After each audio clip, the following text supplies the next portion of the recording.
Welcome to r/Tales from Your Server. It's the place where waiters share awesome stories about their guests.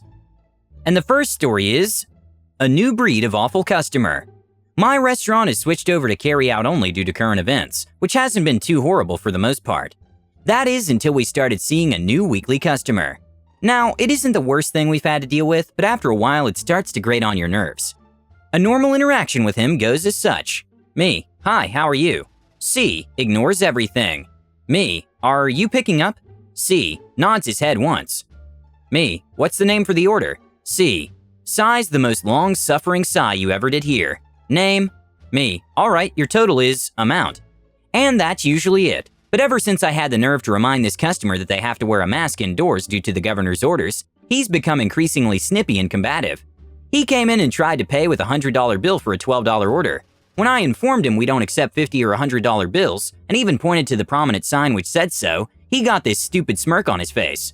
C, well, I only have $100. Me, I'm sorry, unless you have a card, you have to pay with smaller bills. The gas station down the street might be able to cash it for you. C, I only have $100 and I don't think I brought my card. Me, sir, this is a small store. We simply don't have the change.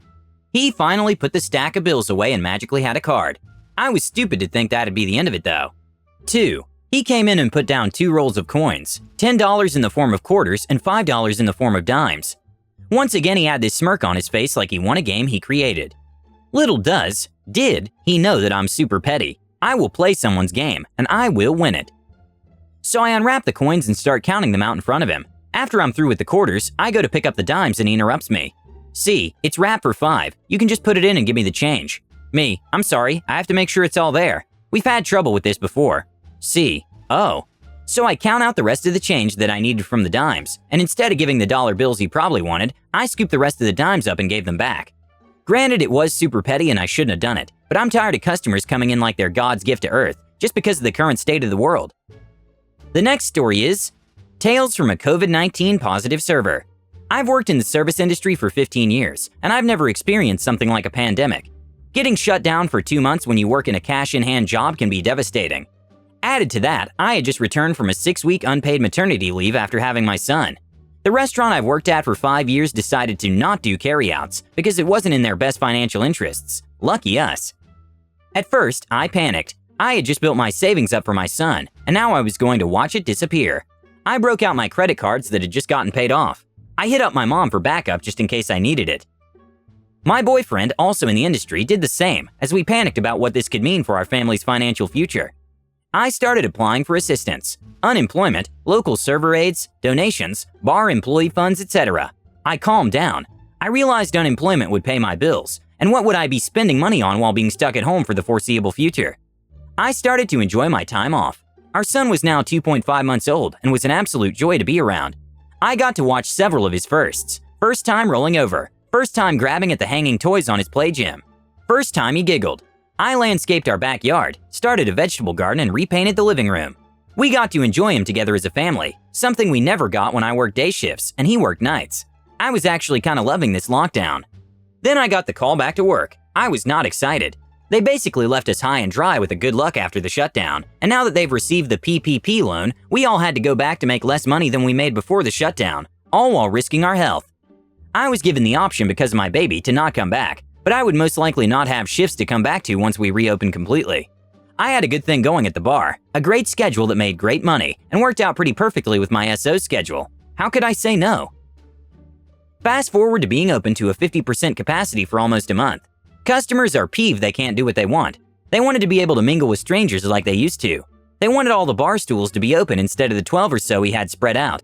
They didn't understand why the perfect table under the perfect TV was unavailable, because diners had to remain 6 feet apart. They beat when they couldn't figure out how to use the QR code for our electronic menu. I got daily remarks on wearing a mask and gloves. If I had it my way, you wouldn't be wearing that stupid thing. Are you even smiling at us under there? I can't hear what you're saying under that stupid mask. Why don't you just take that thing off and give me a smile? I went from peeved to frustrated to resigned that this was just how things were going to be. As with a lot of industry people, I contemplated a job outside of it.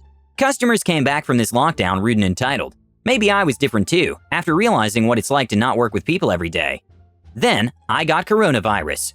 I have not done anything but go to work and go home for the past month. I don't even go to the grocery store. I get everything delivered or do curbside when possible, for the sake of my son. My boyfriend is the same. His bar was too small for the occupancy limit, so they were still doing curbside carryout. He hadn't even been around customers in 3 months. I had to have gotten it from work, even after all the precautions we were taking. My job made a Facebook post announcing a team member testing positive and their subsequent closing for 5 days to deep clean. Then came the comments. People absolutely panicking they could have possibly been served by someone with the dreaded COVID. Were these not the same people that demanded to have restaurants and bars reopen so they could be confined in a building with 50+ strangers? How could you have let someone work with a fever or symptoms? How can they possibly think they're not dining out near a table containing an asymptomatic victim of the Rona? Can you tell us who it was? When were they serving? What shifts did they work? I was there June 5th at 2:12 p.m. and our server had… Does it matter if I serve them when one or more of my 20+ coworkers could have also been infected without knowing it? I've been cooped up at home fighting off a cough, tight chest, and sore throat with my SO, who luckily tested negative, staying with our baby at a mutual friend's Airbnb, just absolutely festering over the audacity of these people. You wanted restaurants open in the middle of a pandemic and then are clutching your pearls that a staff member, who absolutely did not want the place to reopen, caught it. It floors me that I had yet to see a customer come in with a mask or gloves, and then they're absolutely godsmacked that they could have possibly caught it by anyone in that place. One of my coworkers told me she's been getting texts all day from friends that want to know who the infected person is. Mind you, these are people that haven't even set foot in my restaurant or even seen me since the lockdown began. Why? So they can spread it around through our close-knit industry friends? I feel like I have an STD.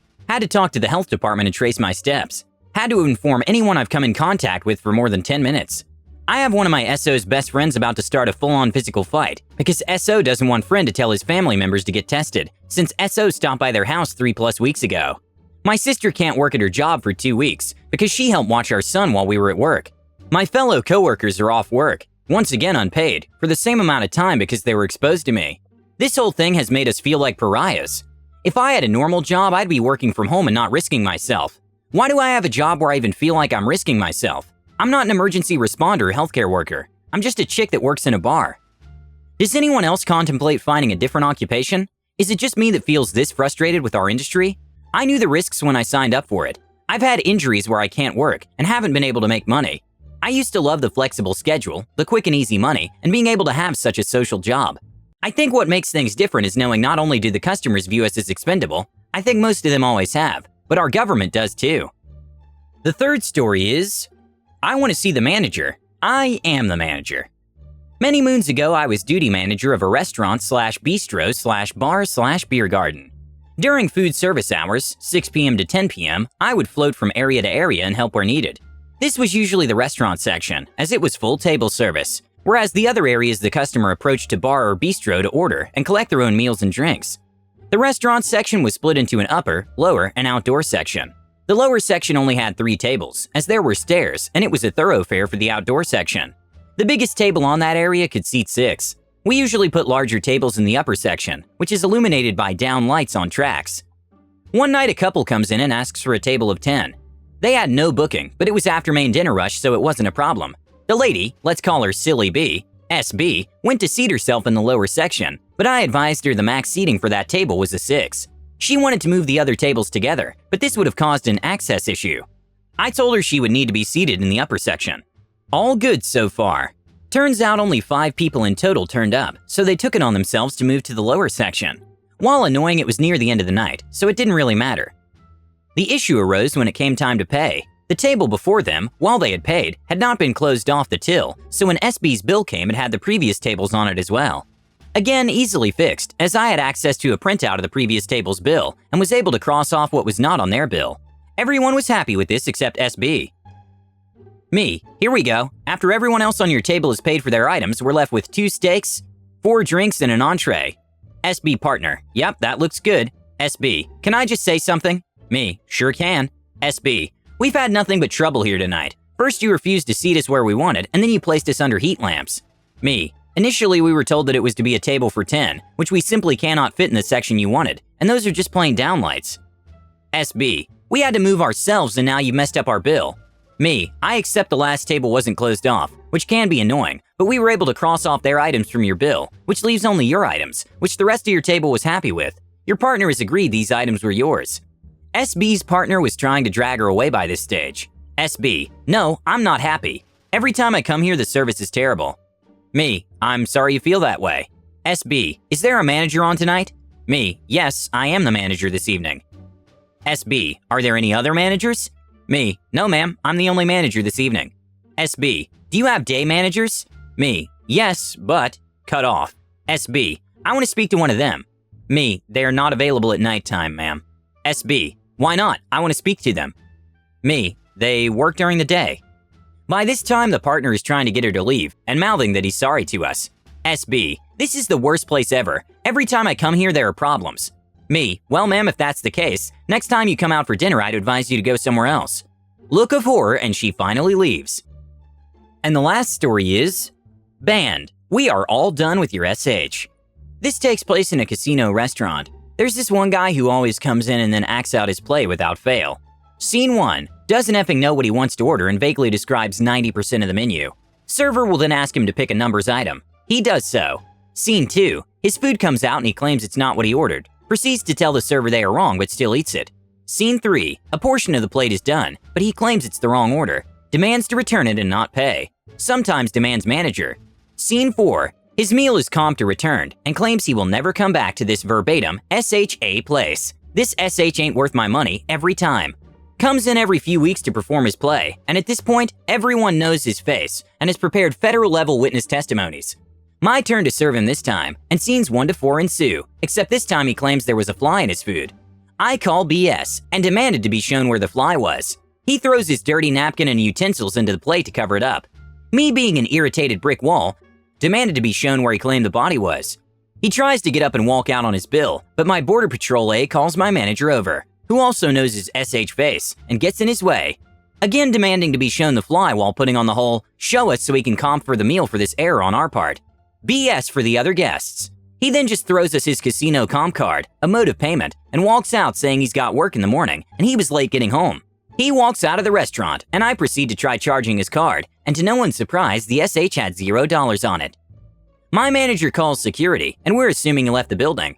Security supervisor shows up, and my manager asks to blacklist the mother effer, since now we have his name, which was on his worthless A card.